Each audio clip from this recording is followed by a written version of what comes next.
और मैं ये आपको वसूख से कहूंगा, अगर इंडिया अलायंस की सरकार आती है तो पहले ही हफ्ते में स्टेट रिस्टोर होगी, पहले ही हफ्ते में, क्योंकि हमने इस बारे में काफी बार अपने लीडर राहुल गांधी जी के साथ डिस्कस किया था।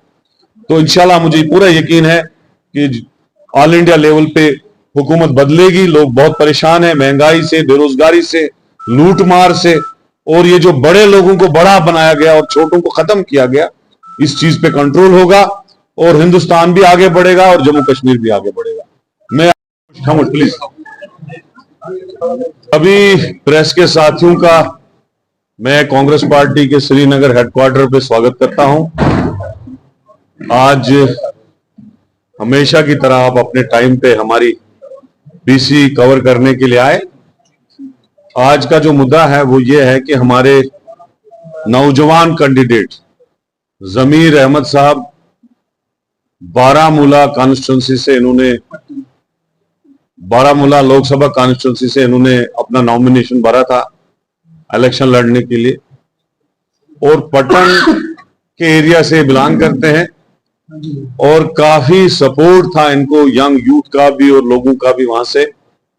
लेकिन हमने जब इनसे बात की और इन्होंने ख्वाहिश जाहिर की कि ये कांग्रेस पार्टी में आना चाहते थे, और उसके बाद इन्होंने डिसाइड किया कि ये अपने सैकड़ों और हजारों सपोर्टर के समेत कांग्रेस पार्टी में ज्वाइन कर रहे हैं।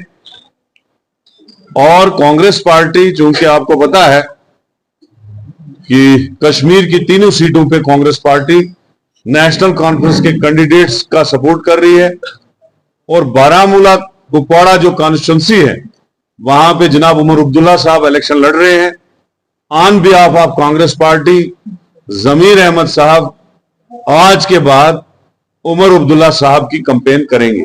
On behalf of India alliance candidate Omar Abdullah साहब की कैंपेन करेंगे।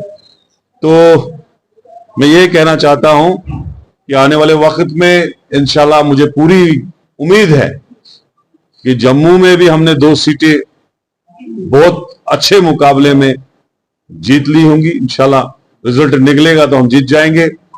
कश्मीर की 3 सीटें भी इंडिया अलायंस नेशनल कॉन्फ्रेंस के कैंडिडेट जीतेंगे, तो पूरे जम्मू कश्मीर यूटी में हम सारी सीटें लेंगे। और हमें पूरी उम्मीद है कि ऑल इंडिया लेवल पे जिस तरह से प्राइम मिनिस्टर की बुखलाहट देखी जा रही है, कभी वो मंगलसूत्र की बातें करते हैं, कभी हिंदू मुसलमान की बातें करते हैं।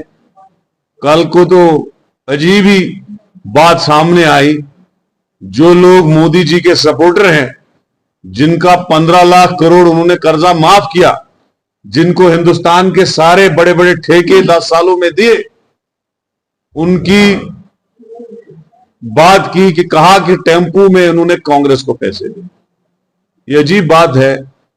जो बीजेपी कांग्रेस पार्टी का 250 करोड़ का अकाउंट में सीज कराए, जो हमने चंदा करके जमा किया था पार्लियामेंट इलेक्शन के लिए, और वही बीजेपी आज कह रही है कि टेम्पू में कांग्रेस के लिए पैसा गए। बड़ी शर्मनाक बात है। तो मुझे लगता है इन बातों से आज आया हो गया है कि बीजेपी जो है 150 पार भी नहीं करेगी सेंटर में, और कांग्रेस पार्टी और इंडिया अलायंस 4 जून को हुकूमत बनाने जा रही है। ये मैं आपको वसूख से कह रहा हूं, और इंशाल्लाह मुझे यकीन है हुकूमत बनते ही कश्मीर में स्टेट वापस होगी।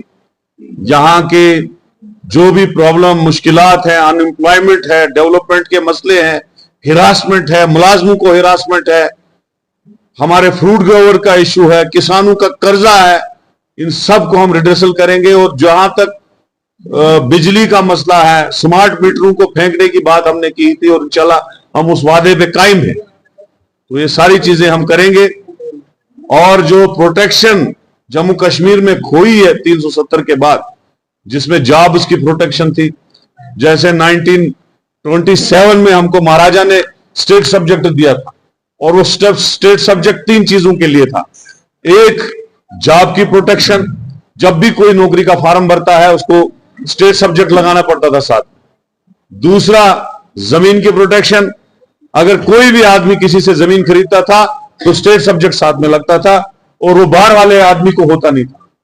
तीसरा कल्चर प्रोटेक्शन मस्ट है, जिसमें हमारा कश्मीरी कल्चर, डोगरा कल्चर, गुजर कल्चर, पहाड़ी कल्चर, सरदार, ईसाई, जितने भी यहां ये जो तबके रहते हैं जम्मू कश्मीर में, उनकी कल्चर की प्रोटेक्शन की बात है। इंशाल्लाह कांग्रेस आएगी, इन तीनों चीजों पे हम काम करेंगे। इसमें हमने ऑलरेडी जो है रेजोल्यूशंस पास किए हैं। प्रदेश कांग्रेस कमेटी की एग्जीक्यूटिव मीटिंग हुई थी, वहां भी किया है। CWC में भी हमने इसमें एक रेजोल्यूशन पहले ही बनाया था।